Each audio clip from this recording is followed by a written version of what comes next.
Record-wise, the disparity between the two teams in this matchup is like lotto. Not the pretty face or the skinny waist. It's as wide as the big ol' part of the song. 1 win Houston Texans at home, 10 win Kansas City Chiefs on the road, feeling very fortunate to have double-digit wins. Keep throwing it, man. Keep slinging it. Luckily, we got the win, but you don't win a lot of games when you have 3 interceptions. Patrick Mahomes took the blame, said it was just bad decision-making. He also made enough good decisions to overcome his mistakes last week. 3 TD passes over 8 yards per attempt, over 350 yards. Slings it to McKinnon at the 40, to the 30, to the 20, to the 10, to the 5. Touchdown! Batman loves this stadium!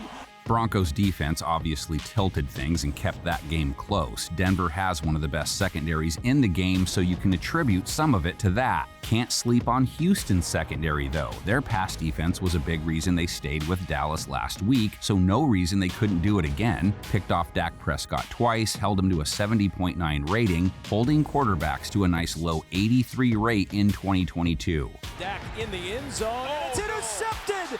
Picked off, an absolute gut punch to the Cowboys. Texans have handled wide receivers well this season. They've even held running backs in the pass game to respectable numbers. Both those positions caught TDs from Mahomes in Week 14. Houston's trouble spot, tight ends. 87 yards allowed to Dalton Schultz last week, 97.9 rate allowed to the tight end position this season.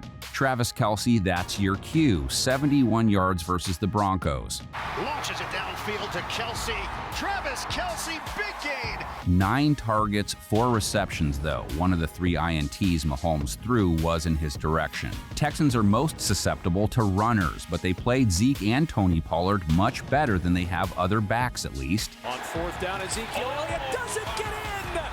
The Texans stone the Cowboys! Chiefs aren't a running team, but they could load up on Isaiah Pacheco. 70 yards last week, 5.4 a carry, 4.7 or better per run in 4 of his last 5 games now. Across midfield, into Charger territory, a 28-yard run by Isaiah Pacheco. Kansas City's also a team that struggles with running backs, 4.5 allowed to the position. Dameon Pierce is coming in off back-to-back games where he had 70-plus rush yards. Back to hand the ball off to Pierce, and he shreds him into the secondary. And it takes 3 guys to bring him down finally at the 40. He did have to grind for those yards last week, but either way.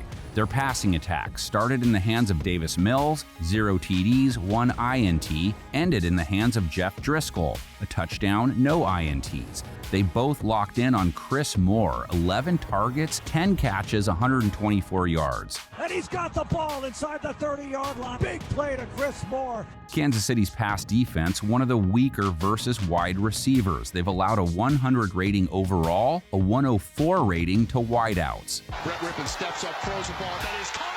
Touchdown, Jerry Jeudy. Jerry Jeudy's got the hat trick. Will Houston's quarterback have time to take advantage? Kansas City's pass rush shared a 6-pack last week, gave Denver quarterbacks the Bully Porter treatment. 6 QB takedowns, fat 11 QB hits. Wilson trying to get out of it. He cannot. They were coming in waves. No way anyone will pick Houston to win this one on the panel, but remember, no one thought they'd hang with Dallas either. Comment section open for business. Add anything you think is important, along with the score prediction.